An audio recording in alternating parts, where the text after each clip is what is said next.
Hi, ma'am. Ma'am Erich. Kasi. Okay, pick up muna natin to. Start trip natin. Ma'am Erich. Magsha-shower cap ka pa, ma'am? Kasi, wait lang po. Sakto yung pick up. Malapit lang kasi yung drop off po kanina. Oo.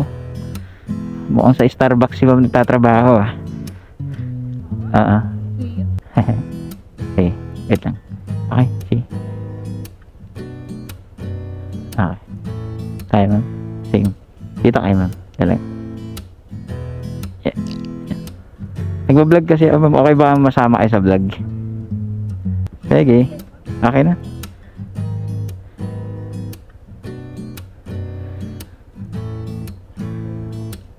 Wait lang po. Pala ano, biyahe mo mga 10 minutes lang pala, ano? Ano ma'am, may pupuntahan lang or may pasok kayo? Sa mall kayo, ma'am? Anong ano ninyo? Anong work nyo dyan? Okay, galing. Nag-aaral ka pa? Working student. Wow. Anong ano ka na? High school, college na? Ano? Ang galing naman. Anong course mo niyan, ma'am? Ano po, psychology. Ay, yun. Kaya mo basahin yung isip ng kausap.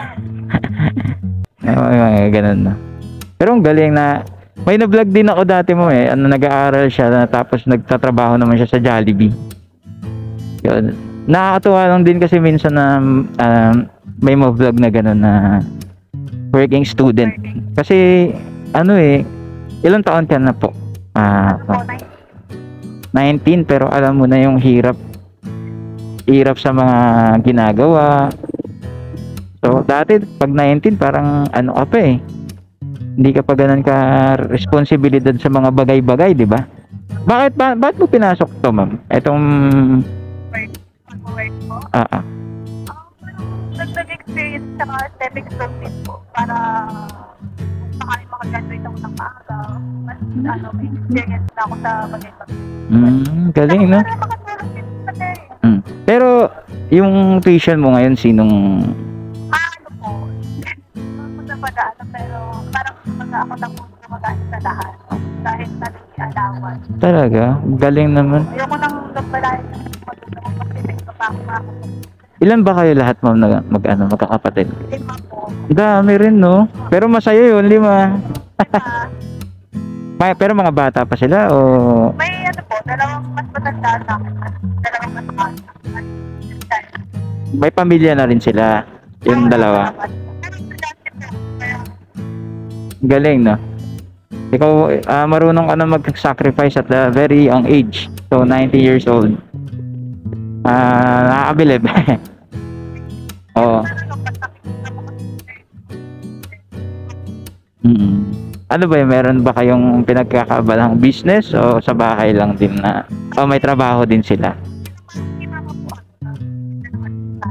So online o may pwesto kayo dito banda sa malakas, may mga kumakain din doon pag ano. Oh, yun maganda, no? May kasama rin kayo, kunyari nagsa-serve o nagsuhugas ng mga ano? Sinong kasama niya doon? Malakas ang pagkain eh, lalo na pag may mga customer ka ng ano. Pag madaling araw. Pero pag gabi wala na. Pag madaling araw hanggang anong oras na uubos yung ubos na? Tapos papahinga na lang din. Papahinga na po. Kawawa din yung mga ano natin, lalo na pag mainit talaga. Kailangan din nila talaga din ng pahinga din minsan talaga eh. Oo. Kaya hanggat kaya pa nating magsikap-sikap, lalo ka pa, ikaw 19. Marami pang mga experiences na pwedeng matutunan kasi 19, marami ka pang pwedeng mapag-aaralan. Life is about ano kasi, learning din talaga. Lalo na yung fast food talaga kahit hindi pa ako nakapagtrabaho dyan, pero yung mga iba na nakausap ko nakakapagod daw din talaga yung ganyang klaseng trabaho. Kaya buti namamanage mo yung pag-aaral mo tsaka yung ganyang pagod. O, So, hindi naman ano naman po yung ano natin, online. online. Opo. Anong gamit mo? Laptop o may pinapahiram sa iyo? Phone lang po. Pagka nakakahiram ako sa computer, sa internet, Pero sa cellphone hindi ka nahihirapan. medyo hirap ko kasi pag hindi ma-access yung mga ibang site. Tsaka parang mahirap yata pag umuulan. May internet. Yan, tsaga lang din. Nagtatalaga. Eh, maganda yan sa resume mo. Pag nakita nila, nag-sideline ka, yan yung parang bibilib din yung iba na, uy, nag-sideline pala to dati sa ano. So, ilang buwan ba yung kontrata mo dyan? Wala pa akong kontrata. Pero may pansa ko ako dyan. Oh. Pag tapos naman ako sa kanya, unang break ko. Pero, ikaw ang bahala kung kailan mo gustong magtrabaho o sila yung magsasabi na until ilang buwan ka lang dito? Ay, hindi po. Ay, ako bahala kung kailan ako mag-resign.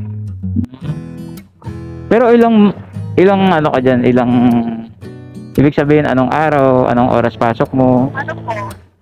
Thursday ako Saturday, Sunday. Kasi basta hindi pa araw ko. Ano ako, may school po. Okay, at least time management. Marunong ka na mag-manage at the age of diba, at least pag nag-25 ka, 26, 27, 28, alam mo na yung mga adjustment din na gagawin mo. Ganun. Ayun, linag natin siya mga ka-Poise Vlog dahil yun, nakakatuwa dahil may mga katulad natin, suma-sideline tayo. Katulad din nila, nag-aaral tapos suma-sideline din. Ang hirap din, pero laban-laban talaga eh. 'Di ba? Oo, so malapit na tayo sa drop-off location. Alrighty. 3 minutes. Let's go. Okay, na-drop na natin si Ma'am. Sige. Okay. 60 na lang. Okay na. Ay, ito, bibigyan ito na ano. Bigyan ito.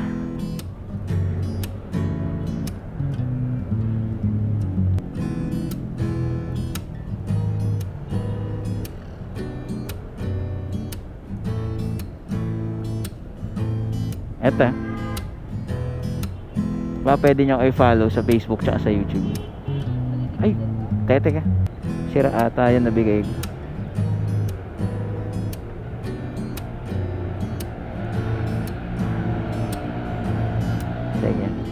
Thank you, ingat. Nakakatuwa, no? Mga ganong edad. Complete buhay na natin. Tapos, nag-aaral na, nagtatrabaho pa. Grabe. Gusto ko lang ma-inspire yung mga ibang tao sa vlog na yun. Alright. 2:44. Meron ulit pumasok. Kunin na natin to. Going to Taguig. Grabe. To Starbucks. Okay.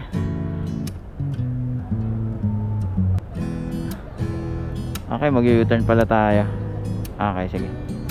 So punta muna tayo sa pick up location.